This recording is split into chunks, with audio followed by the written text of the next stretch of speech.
Welcome back everybody to our Danganronpa playthrough. In the previous episode, we went ahead and got ourselves an update by Hina about Toko's condition, and now we're stuck here in the library with a bunch of secret stuff while Byakuya is constantly mumbling a bunch of useless nonsense. Yeah, so let's go ahead and pursue what he's saying here. Hold on a second, you're saying you've read all these documents and more than once? But all this has to be like top secret confidential stuff, right? So why? My family has a reading room just like this at our home. Ours is bigger, of course, and not as dusty. Huh? Members of the Tagami family have access to any variety of government-related documents. That includes foreign powers as well as domestic. How is that possible? I already told you there's a top-secret council that controls the world from the shadows. My family is a member of that council, and I have within me the bloodline that will allow me to one day bend the world to my will. To become such a ruler, I must know all levels of this world backwards and forwards. So whenever I have time, I like to review whatever documents and materials that interest me. Which is why I can proclaim without a doubt that the materials gathered here are the real thing. Him giving that sort of speech makes him appear to be more as a villain. But then again, I guess if he really was one, he wouldn't be telling us all of this. Maybe. This is beyond believing or not believing. He's just annoying. Byakuya is actually starting to scare me more than the actual mastermind. And what always interested me the most were the cold case police investigation reports. Reading through those reports has always been a hobby of mine ever since I was little. That's a bit of a messed up hobby to have, especially at that age. Which explains why he's such a jerk. It's excellent mental exercise. I've solved more than a few of those cases just by reviewing the reports. And among all those reports, one of my recent favorites is the Genocide Jack case. As he talked, Byakuya grabbed a specific file from the shelf. This is a complete case file. Every single report surrounding the Genocide Jack cases has been compiled in here. Because there are so many, allow me to quickly summarize the main points. To begin, there are two notable characteristics in every Genocide Jack murder. The first characteristic is that every crime scene, the word bloodlust is written in the victim's own blood. And the second is that the victims are murdered, that when the victims are murdered, their bodies are suspended in a certain way. Bloodlust is written in blood, and the victim's body is suspended. It's actually the same as what happened to Chihiro. Save your surprise, the best part is yet to come. For the second characteristic, where the victims are suspended, the only one who knew about that particular fact were members of the police and other higher-ups. By all accounts, nobody in the media ever found out. Huh? In other words, no one on the news, no one online, nobody knew that aspect of each crime. Only key officials and the killer himself knew about this act of mounting the victim. Now, if you recall Chihiro's corpse, her body was most certainly mounted in this fashion. So, how could the killer have known about suspending the victim? That's the key question. But in fact, the answer is quite simple. The culprit isn't a copycat killer, it's the real Genocide Jack. That right there is the evidence that Genocide Jack has hidden himself among the rest of us. Then Genocide Jack really is such a brutal, fiendish killer, really is walking around among us? Things are really starting to get interesting, aren't they? I never imagined a killer with such a reputation would ever become part of our little game.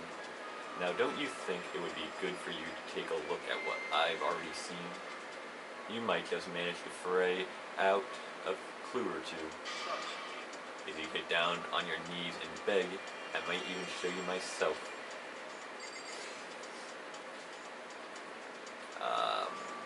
Does Byakuya have anything else left to say? Byakuya, about the Genocide Jack case file. Could you let me see it? Well, you didn't beg, but I guess it's okay this time. Feel free to look at it in here, but you can't take it with you.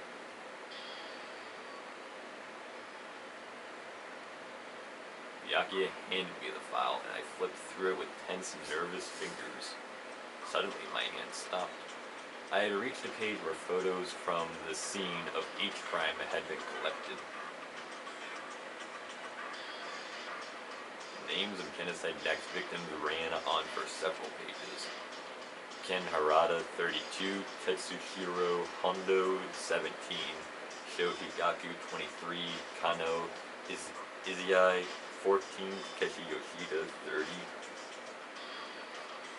Komatsunetaro, Take Fumigono, Uchiha, Naohisa, Takeshi Masamune, Yuto Yumijima.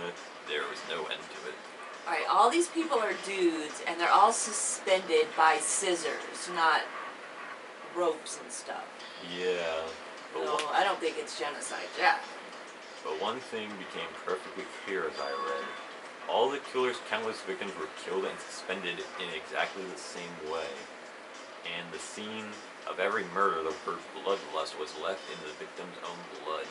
That one guy who has a thing of scissors right into his head, he definitely got the worst of it.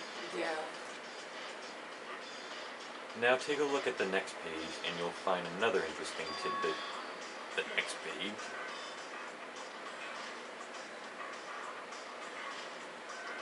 Profiling results.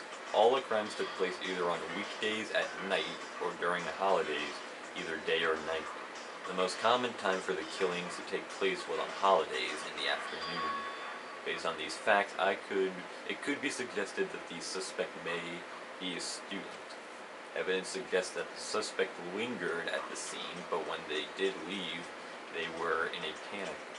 Evidence an eyewitness has never come forward. It's unlikely there was an external reason for this. This confused behavior suggests that the suspect may potentially suffer from dissociative identity disorder. The key point here is that the culprit may well have a split personality. A split personality? Like the kind of thing you see on TV? So I'm part of another totally unbelievable story. But this one is way more unbelievable than anything else till now.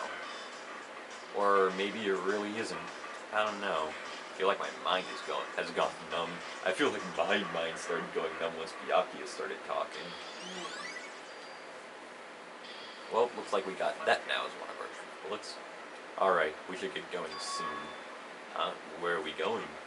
Anywhere but here. We finished our business. We're having... Wait, Byakuya? He just decides to walk off without even, saying anything. As usual, Byakuya turned and left without another word. I hurried out of the library to catch up. Well, this is where we part ways. I have some things I need to take care of before the class trial. Huh?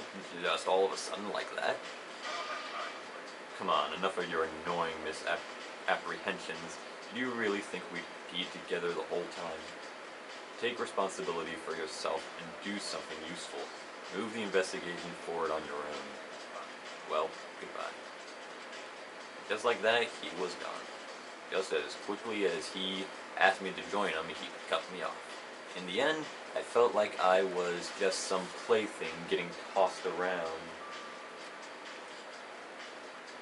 At the same time, I uncovered some really important clues thanks to him. Genocide Jack. He's the one that killed Chihiro. And that murderous fiend is one of us. But who is it? I might find that out I have to find that out no matter what it takes. To do that, there's somewhere I have to go investigate one more time. I have to go back to the crime scene, the girls' locker room. I should check the boys' locker room too. And the others might have come up with some info I might find useful. While I'm at it, trying to find out everything I can. So I guess we just have to go ahead and fast travel back to the locker room area. Let me see if I can find it.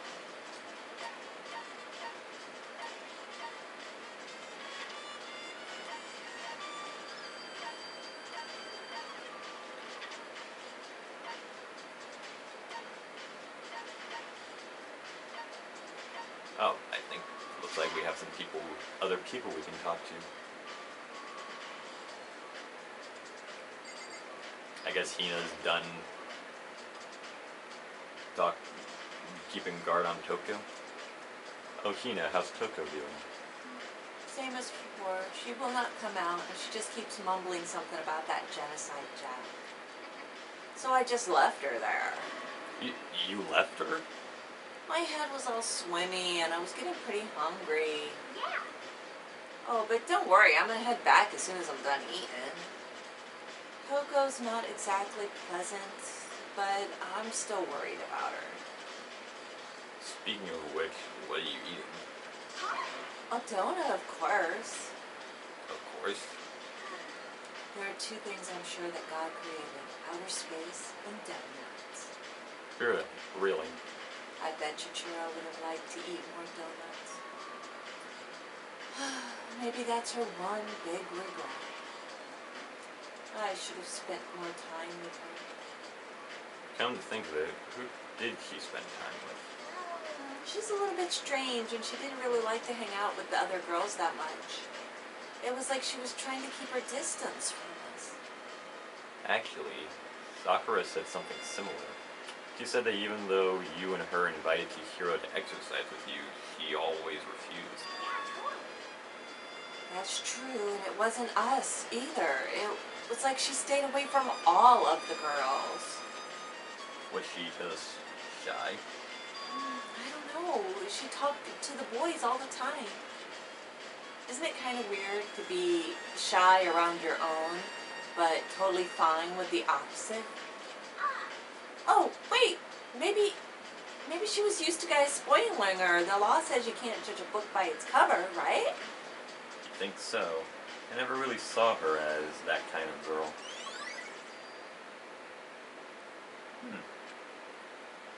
Alright, so if we got that from talking to her, maybe we could also get one from talking to one over here.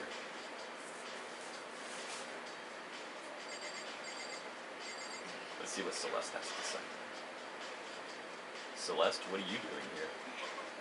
This warehouse is amazing. It has absolutely everything one might need to live a full life. From food to clothes to towels, there is an endless supply to choose from. I see that, but have you found anything related to the case? I knew you were going to ask me that. I thought talking about the warehouse itself might misdirect you, but I see it was pointless. Then you did find something? Very well, I will tell you, and only you. Last night I saw her here. Chichiro was in the warehouse. What? Really? This was right before bedtime.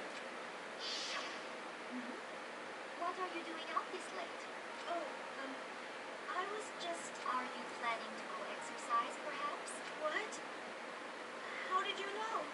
Because I can see a blue track jacket sticking out of that duffel bag you're carrying. Oh, you're right.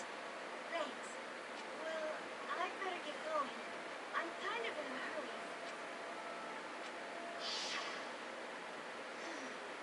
She stuffed the jacket into her bag in a hurry. It was almost like she was trying to hide it. And just like that, she was gone. Yes, indeed. I assumed she was merely stocking up to go exercise in the morning, but it would appear she ignored the nighttime rule and headed directly to the girls' locker room. If she hadn't broken that rule, none of this ever would have happened. You get what you deserve, I suppose. So apparently, she went to the girls' locker room late at night in order to exercise without anyone knowing. But the strange thing is, there was no trace of the track jacket or duffel bag Celeste said she saw Chihiro carrying, which would mean the killer would have gotten rid of it somehow. Looks like we got Celeste's account as well. Is there anyone else in particular we can interact with for that kind of stuff? It doesn't seem like there is, so... Yeah, it looks like we'll go ahead call that a part right there, and we will see you once we get inside of the locker room where we were at before. So we will see you then.